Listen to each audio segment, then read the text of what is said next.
Dear students, this topic from plus 2 semiconductor. Now we are going to discussing about that different types of semiconductor. So let's see that. Generally, the two types of semiconductor. That one is intrinsic semiconductor. The next one extrinsic semiconductor. Then again that extrinsic semiconductor two type. One is P type. Then another one is N type semiconductor. So first we discuss one by one. First intrinsic semiconductor. So intrinsic is nothing but here pure. So it is a pure semiconductor. So it is like elemental semiconductor. So here only maybe silicon will come or otherwise the germanium will come. Okay. So this is intrinsic semiconductor. So here let us imagine the chlorosilicon atoms are there. So for our convenient only few diagrams. So already you know the electronic configurations of silicon. So in the electronic configurations of silicon, that atomic number you know the 14. So outermost orbital electrons you know the 4. So this is the 4 dot, each and every silicon having the 4 dot. So that only outermost orbital electron. Then here the covalent bond is there. So it will be connected as a covalent bond. So if you observe that, see that it's a neighboring atom. It will be here one covalent bond, here one covalent bond, here, then here. So like that it is continuing. So now we can connect it with the external source, battery. We can connect it with the external source battery. So in these situations, we know that this is a negative potential. So here you know that electron, outermost orbital electron. So it is like a valence electron. So if you combine together, that is valence band. Okay. So for valence level, I am telling now. So now, so due to this higher potential, here that covalent bond will be break. Then electrons will jumping from valence level to the conduction level. So here electrons will jump from valence level to the conduction level. Here one holes will be created. Okay. So like that, how many electrons will jumping, then that much holes will be generated. So very important point in the intrinsic semiconductor. Here the number of electrons value is equal to number of holes value. Okay. So this is that is intrinsic semiconductor. Okay.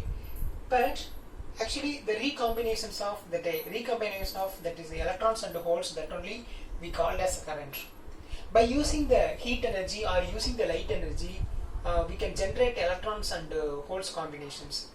But it is very low conductivity. So we must be increasing the conductivity. So we have to move the some other method, that is extrinsic semiconductor. So how to get the extrinsic semiconductor means when we add some impurity.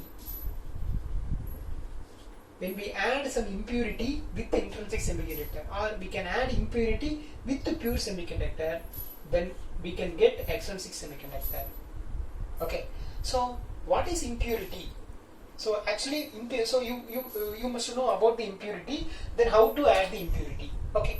See that impurity adding process name is doping. Okay. So that doping means we have to add impurity with the pure semiconductor, then we can get extrinsic semiconductor. So that method is that adding impurity method only, that is a doping. So few points about the doping. So first one, while the doping process, so that conductivity of the material will be increases. Then second one, this doping material, the special name we call that is dopants.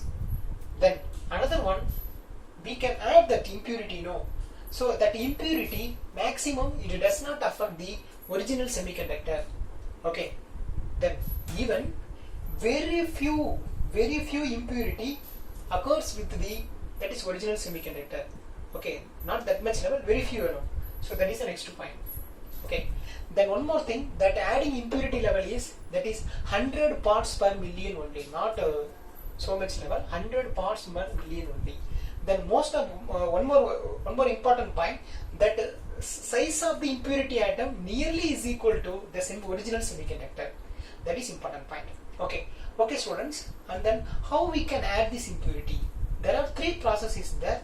That the first one, we can add that impurity ions, or sorry, impurity atom with the semiconductor in molten state. So the first process name is that molten state, that is simply mentioned by M, molten state. And then the second one, we can add that impurity ions with the semiconductor by bombarding method. Okay, so that impurity ions bombarded on the pure semiconductor, that is second method. So first molten state, second one bombarding method. Then third one, that impurity atoms, okay, it is diffused with the pure semiconductor. And third one, that is diffusion method. So three method of doping name, that is molten state, then second one bombarding method, then third one diffusion method. So now you know some idea about doping. Okay, now doping method. Okay, so the based on that adding impurity, we have to differentiate the two types of semiconductor. That is the first one, P type. Suppose if we adding the impurity, that is trivalent material. You know already pure semiconductor is tetravalent material. So if you add with the tetravalent material with the trivalent material, okay, we can add a trivalent material as a impurity means, okay, we can get P type semiconductor. So what are what are tetravalent material? So please listen. So indium, aluminium, gallium, and then boron. Okay, like that. The next one, when we can get N type semiconductor, so we can add, what is that, pentavalent material with the tetravalent. So what are the pentavalent material? So that means in outermost orbital, what is it, 5 electrons are there, that is the meaning 5 plus. Like that here, outermost orbital only 3 electrons are. So what are pentavalent material? That is arsenic, antimony, bismuth, and phosphorus. Okay, okay students, so now you know what is intrinsic semiconductor, what is extrinsic semiconductor, then how to get the extrinsic semiconductor by impurity method, then what is the doping, then what are P type and the N type semiconductors. Okay, right. Next we can see P type semiconductor. Listen, the next one, P type semiconductor. So we know that how we can produce a P type semiconductor. We can add trivalent material with the pure semiconductor. So pure semiconductor, let's say in this diagram I take silicon. Silicon, you know, that is a 4 plus, and then aluminium, you know, that is a trivalent material, that is a 3 plus. So that means you know that silicon outermost orbital, the 4 electrons are there, but aluminium only the 3 electrons are there. But anyhow, if you observe that silicon here, the covalent bond on each side. But here, if you observe this diagram, here one valence electron from the silicon, but here nothing is there. But here then some covalent bond. It's nothing but here actually it is like a hole. Okay, so if you observe that the remaining the surrounding atoms, so it will be fulfilled. So fulfill is nothing but here the fourth the valence electron, and in the third aluminium that is valence electrons. So it will be combined together to form a bond.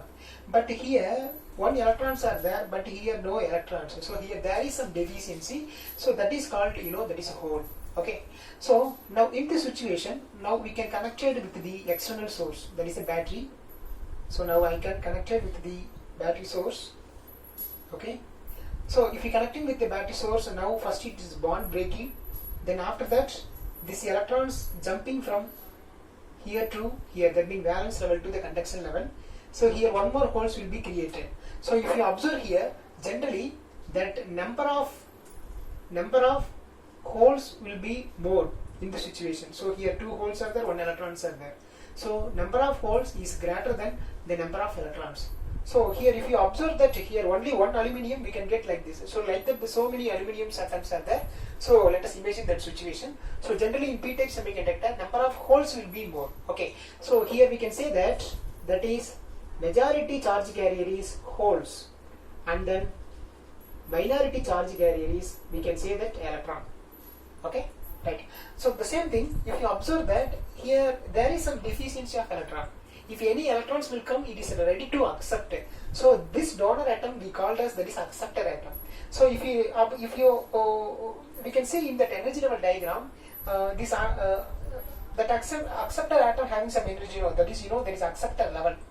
Okay, that acceptor level in this energy diagram, that is nearly close to the valence band. Okay, so that is one of the important point. And then the next one, that n-type semiconductor. So that n-type semiconductor, if you see that here, the same as it is, this is 4 plus, 4 plus, then 4 plus, and then 4 plus. But if you observe that arsenic, that is a pentavalent material, that is 5 plus. So the surrounding atom, it will be connected as a covalent bond with the silicon atoms, okay, to form covalent bond. But the remaining one more electrons are there in that arsenic atom, okay, that is excess of electrons are there. Okay, so here deficiency of electron, but here excess of electrons, one excess of electrons are there. So in this situation, we can connecting with the battery source, So here first the bond will break, then electrons jumping from valence level to the conduction level.